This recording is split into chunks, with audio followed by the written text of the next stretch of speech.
Israel's former prime minister, Naftali Bennett, is crashing out after Netanyahu posted an article on X claiming that Epstein had ties to Ehud Barak. For those who don't know, Ehud Barak is also one of Israel's former prime ministers. So, this all started a few days ago. Benjamin Netanyahu shared an article linking Epstein to Ehud Barak, basically claiming, hey, this Epstein character has nothing to do with me. Epstein never liked me. It all had to do with the former prime minister, Ehud Barak. Now, by making that assertion and by Netanyahu stating that, what he's inadvertently stating is also, I'm not stating that he never worked for Israel. He just never liked me. That's basically how a lot of people interpreted it, including American commentator Megyn Kelly. So Megyn Kelly ended up actually making a post about this, and that post drew condemnation from Naftali Bennett, Israel's prime minister. I'll go ahead and pull up what Megyn Kelly said here. She basically said, so it's really not anti-Semitic then to question Israel's connection to Jeffrey Epstein, because apparently the prime minister of Israel is doing it himself, and that's okay. So let me go ahead and pull this up here. Of course, Naftali Bennett saw that, and he's like, well, wait a second. No, we can't have people talking about Epstein's connections to Israel. That's not okay. So Naftali Bennett then goes on social media, and he goes on a firestorm, and he basically says this. Let me just go ahead and pull up what Naftali Bennett said first. The greatest propaganda attack. Of course, this is in Hebrew, and it's translated here. Until this moment, Netanyahu has not deleted this disgraceful post, which he shares an article that promotes the false conspiracy theory as if Israel and the Mossad operated the pedophile Epstein. Key media figures and influencers in the United States around the world are now relying on Netanyahu to lend legitimacy to lies against Israel and against Jews, example in screenshot. Netanyahu is directly harming Israel's security and the security of Jews around the world.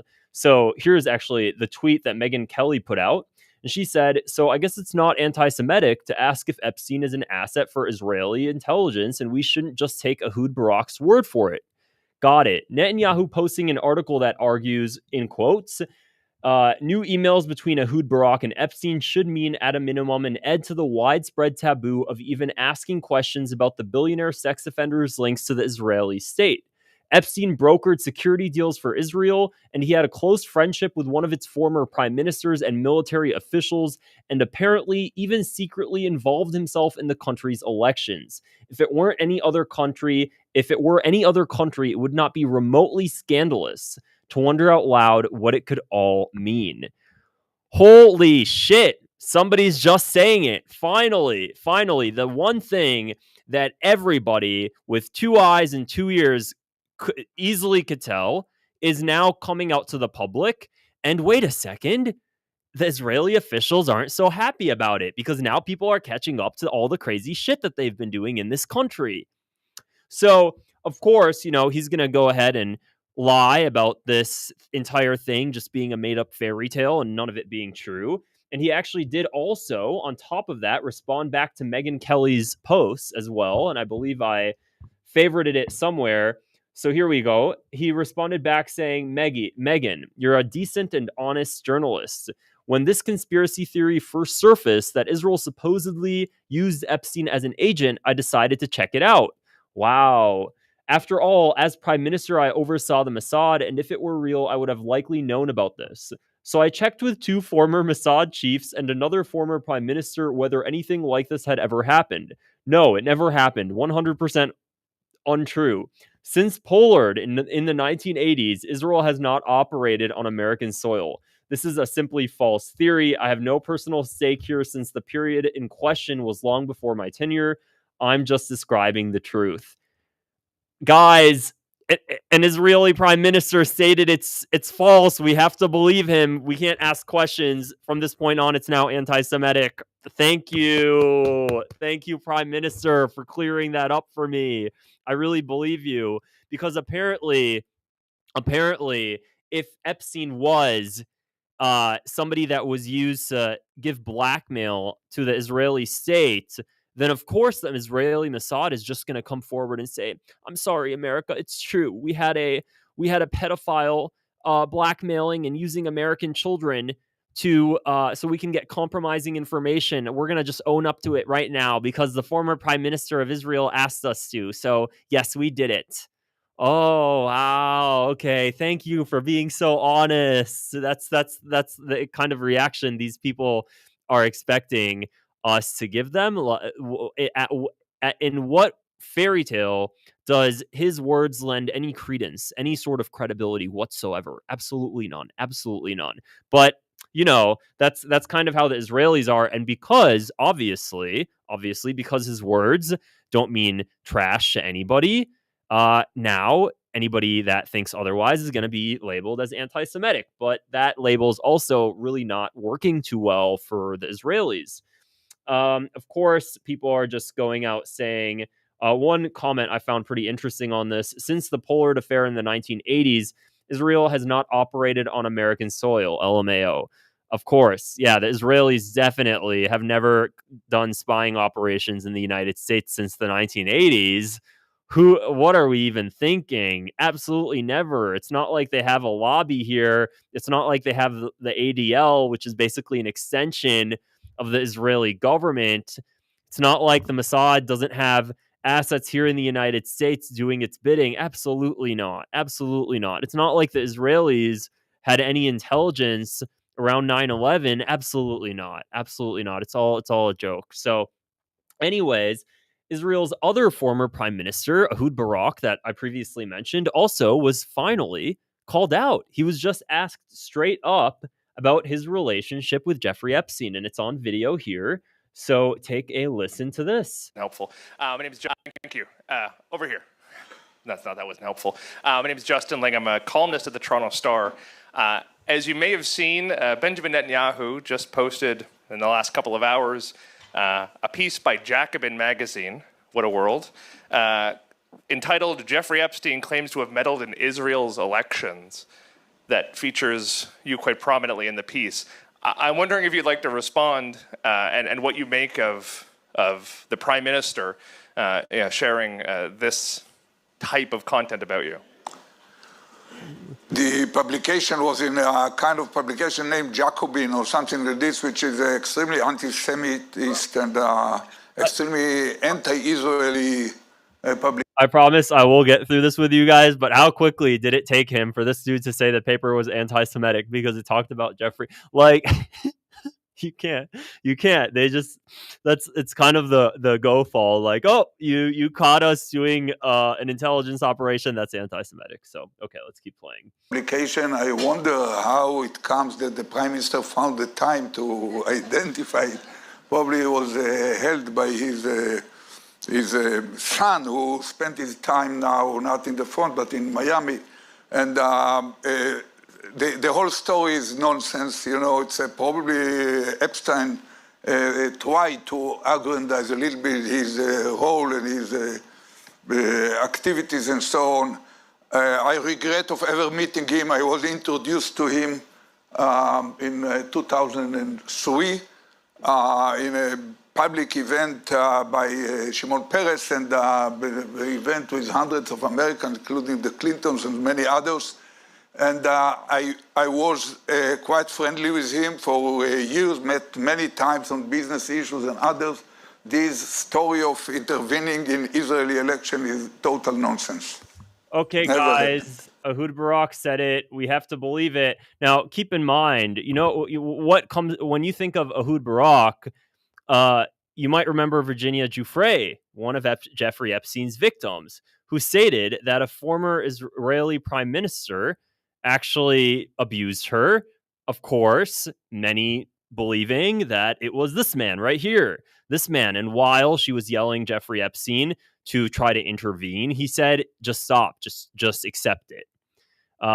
And clearly was a former Israeli prime minister that many are stating it's Ehud Barak. So this guy is just out there in the open doing his thing while he was, just in cahoots with Jeffrey Epstein, part of this entire trafficking operation, and he's just out in the open doing whatever he's doing. And if you question it, or you write a paper on it, well, you're an anti-Semite, guys. You're an anti-Semite because you can't do that. That's bad.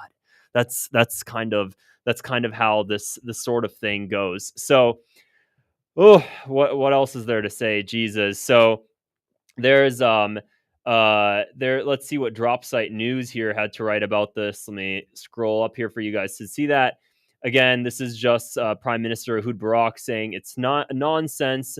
The sitting Prime Minister of Israel and the former Prime Minister are feuding over reporting, showing that Jeffrey Epstein was closely aligned with another former Israeli Prime Minister with U.S. and Israeli intelligence agencies.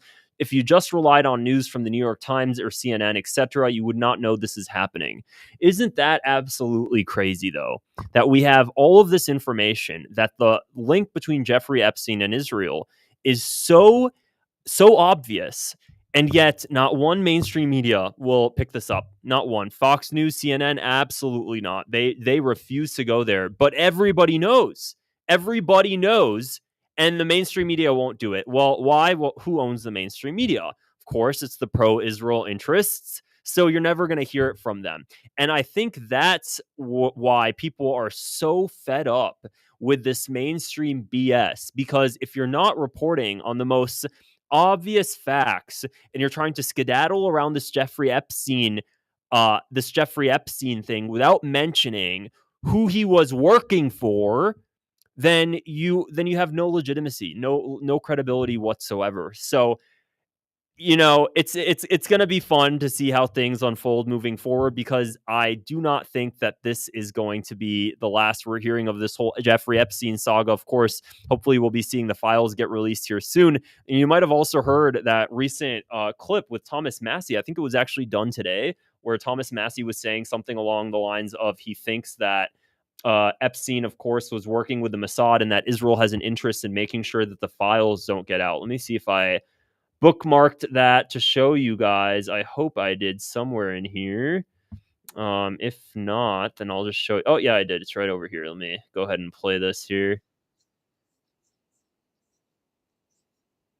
Take a listen. I think Israel is influencing the Epstein file release because Israel. Go back to that.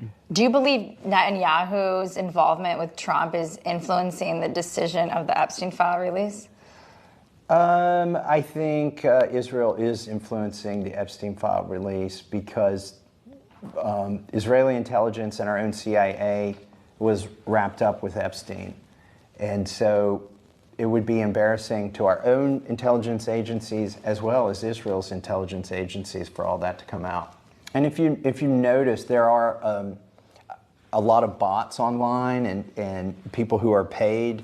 Maybe they're not robots, but they are paid, and they're going after Marjorie and I uniquely. And I think it's because we are against the war that Israel has in Gaza right now, and we want that to end. And we don't vote for foreign aid, and we don't vote for military aid for these other countries that are at war, and we get in trouble for that. Do you think Epstein's still alive? No. And let's stop there. And that's really kind of the gist of that interview. And so what's crazy about Thomas Massie, one of the most amazing congressmen that we have, and of course, because he's just a genuine person that really does put America first, and you can tell just by going through his voting record and checking him out, of course, he's the one that Trump hates the most. The guy that genuinely puts America above the foreign nation project of Israel is the one that's most hated, while every other politician like Tom Cotton and Lindsey Graham and Randy Fine, Randy Trash, every single one of those, apparently Trump loves them. They're just amazing. So, but this guy, one of the very few people that actually cares about this country, he's horrible. Same thing with Marjorie Taylor Greene. And what's so sad about actually Thomas Massie is that it's really sad to hear that Marjorie Taylor Greene is resigning, because Thomas Massie and Marjorie Taylor Greene were really the only two people that really took on Israel like they did. And I was hoping that we would see them begin to build a coalition around that, and we'd start to see others get elected, and they'd, have a stronger base of like-minded individuals. I think that's going to happen no matter what. The tides are turning in that direction. It might just take a little bit longer, or maybe who knows what's going to happen in midterms, and if an anti-Israel or pro-America candidate actually gets elected instead of an AIPAC one, I hope. But It was pretty sad to see that. Regardless, though, Naftali Bennett is not having a good day. He's pretty upset because people are just beginning to recognize the obvious. So if you found this video interesting, guys, please go ahead and click the subscribe button below. It would really help my channel grow, and give it a thumbs up as well. And I will see you guys here